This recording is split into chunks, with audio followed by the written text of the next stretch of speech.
Hey everyone, this is Talya from Ayurveda Everyday with Talya. Welcome to the Vitality Sessions this week. And I've got Facebook and Instagram on, so I want to say hello to all of you. Thank you for watching. So this week, the Vitality Session is about how to read an Ayurvedic recipe and why it matters that you learn how to read one. So if you have ever had an Ayurvedic cookbook of any kind, and I will get to that in a moment, some that I recommend, but if you've ever seen an Ayurvedic cookbook, you will see that they always talk about, or almost always talk about, the doshas. And in Ayurveda, we've got a language that we speak in Ayurveda, and the language is basically the elemental constitutions that are made up of, hey you guys, thanks for watching. Oops, just cut that out of the way. So there's, right, everything in life is made up of the 5 elements: ether, air, fire, water, earth. And Ayurveda takes those 5 elements and breaks them down into 3 organizational categories, which we call the doshas. And dosha, like literally translated, means that force of energy which most easily goes out of balance. So when it's a super windy day and all of the conditions are leading to a lot of wind being in the atmosphere, the most present energy force of nature that's going out of balance is wind. And it's the same thing inside your own body, mind, spirit, and emotional life, that at any given time you've got some energetic forces of nature that are ruling the show. So you've got your core constitution, and here's the thing: you cannot be alive and not be made up of all 5 elements. You are ether, air, fire, water, earth. Every living thing is. However, you have a unique constitution where some of those elements are stronger in you than others. So, for example, I like to use myself as an example because you're looking at me, you're listening to me, you're watching my hand movements. I am predominantly wind. And secondarily, I'm water, or you could say earth and water. But you can see it in the way that I express myself. I've got a lot of activity in how I talk. I talk a lot. I have a lot to say. I have some introversion, whatever. I'm not going to get so into it. But you can oftentimes you can see the wind. And more importantly, you can feel the elements that are out of balance. So when you have a lot of wind running in your constitution or running in your current imbalance, you're going to feel cold, light, dry, scattered, dizzy, discombobulated, confused, indecisive, anxious. And so when those elements, that dosha, is rising in you, when you go to read an Ayurvedic recipe, you're reading it because you know you need to decrease the dosha that is already kind of out of control in your atmosphere and in your body, mind, spirit, emotions. In this example that I'm using, it's vata, the vata dosha, which is made up of air and ether. So when you go to use an Ayurvedic cookbook, I'm using my cookbook as an example, the Ayurvedic Vegan Kitchen, and you open it up really to any page, any of these recipes. Like here, let's look at this avocado lime dressing. It's one of my favorites.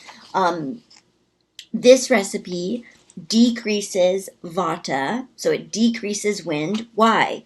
Because it's made from avocado, which is wet, heavy, dense, cool. It's going to expand someone's energy. The fat is gonna ground you. It's gonna feed your brain. It's gonna feed your kidneys. It'll help settle that wind element. And it's also got olive oil and salt, also really good for decreasing vata. It is also a recipe that decreases pitta. I don't know if you can see this, the light's too bright. And again, that's because avocado, lime, olive oil, salt, what's in this recipe, is going to have a soothing, calming, nurturing effect on your body. It increases the kapha dosha, which is the dosha that encompasses water and earth. So, like, it's hard to teach this in just 10 minutes. I have to say, I like to go on and on with my teachings. I like to get really detailed. But you might find an Ayurvedic cookbook where it's not spelled out quite so clearly, meaning in my cookbook, the Ayurvedic Vegan Kitchen, I clearly say decreases vata and pitta, increases kapha. Like those are the words you will read. But sometimes you'll see a recipe where it's a V, a P, and a K standing for vata, pitta, kapha, and those letters will be followed by a plus sign, a minus sign, or an equal sign. So then what?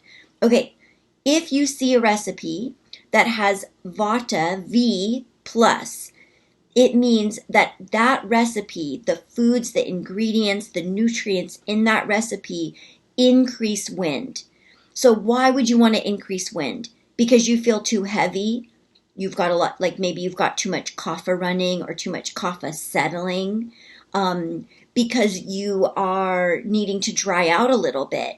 Maybe you've got a ton of mucus or a lot of edema, which is waterlogged in your tissues, and you need to lighten your load. That's when you would want to increase vata through your food and nutrition. And so you would be looking for a recipe that increases vata.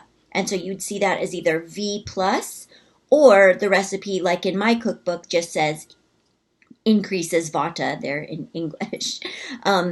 When you need to decrease pitta, which would be P minus, and you might see a recipe that says VP minus, K plus, which is the example I'm giving you here, the avocado lime dressing in this book. It's still, the minus sign follows the V and the P. So it's showing you the minus sign is saying it's going to decrease the doshas that precede it. So vata, pitta minus, that recipe decreases vata and pitta. It's the same for if you're looking at just one particular ingredient, okay? But I'm talking about recipes. And hey, everybody, thanks for joining here on Instagram. Happy to see you. Now, when you've got a lot of pitta, the way you know you need to decrease pitta is when you've got inflammation. You've got heat like rising in the middle of the night, during the middle of the day, any time of day. You've got pain in your joints, you've got sharp pain, you've got diarrhea, loose stool, maybe even acid reflux, or really painful muscles. Maybe you're carrying a lot of lactic acid in your body, so that acidity starts to build and it becomes fire, inflammation. Acidity is fire. So that's when you would be looking to decrease pitta with a recipe.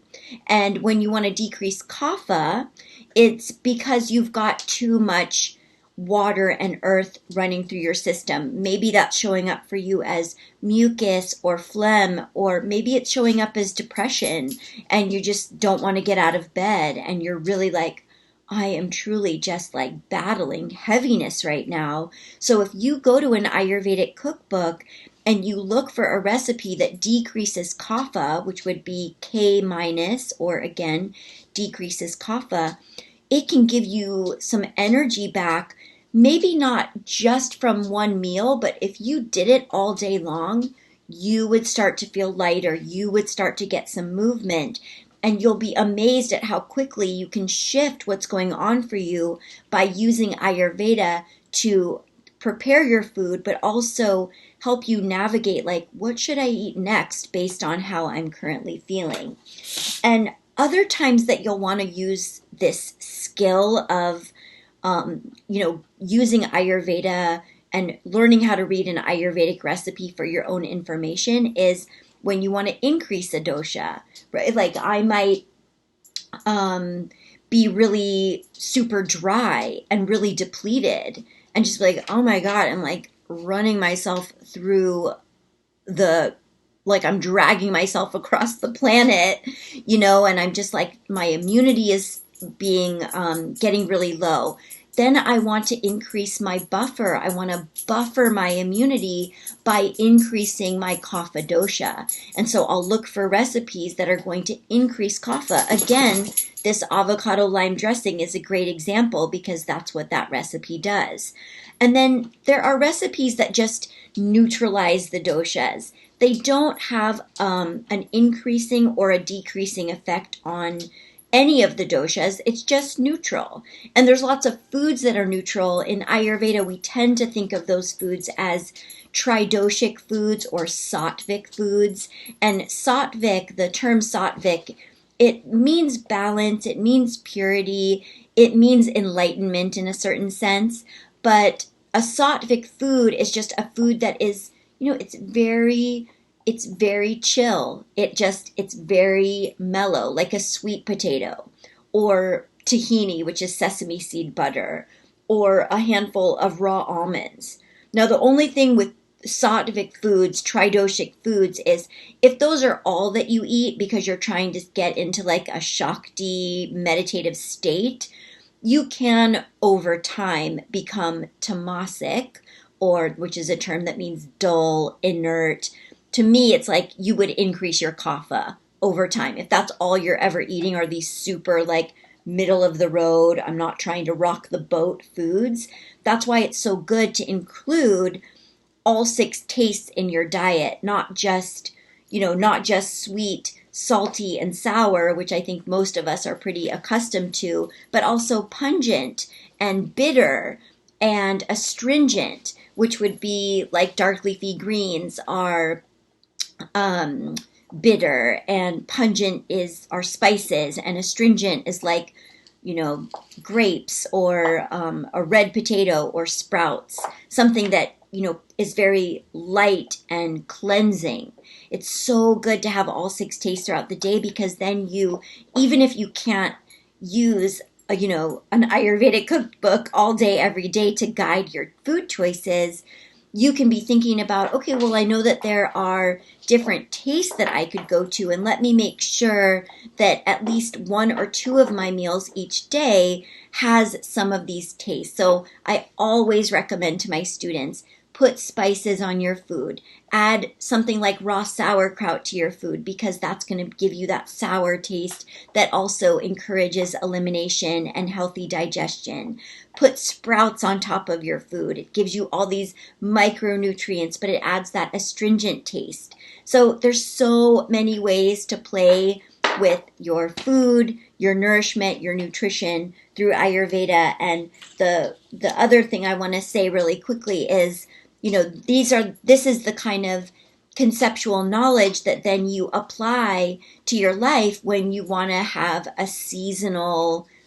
you want to eat seasonally. You want to be smart about, hey, Carla, you want to be smart about how you're eating as you move into each season. Because when you eat for the season that you're in, you are balancing the overarching elemental imbalance of that season. And just to give you a sense, here we are in the Western Hemisphere, I believe. I'm so bad with East, West, North, and South, forgive me. But we're in summer, like heat, pitta season, summer, moving into cold, light, dry Vata season. And I mean, I live on the coast of California. You can already feel how different the light is changing. It's starting to be colder at night.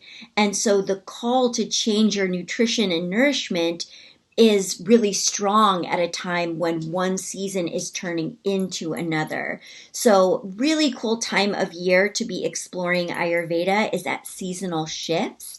So I encourage you to keep following me. If you're watching this on Facebook, follow me on Instagram at Ayurveda with Talya. If you're watching me on Instagram, join my free Facebook group, Ayurveda Every Day with Talya. It's where you can ask all kinds of Ayurvedic questions. Oh my gosh! That was my dog. Whoops. That was my dog. And if you're looking for an awesome Ayurvedic cookbook, you can grab the Ayurvedic Vegan Kitchen at ayurvedaeveryday.shop. That's my Ayurveda shop, super awesome. And I've got some really cool specials on there right now that I just added. So check that out. And I'll see you next time for the Vitality sessions. Thanks so much for watching.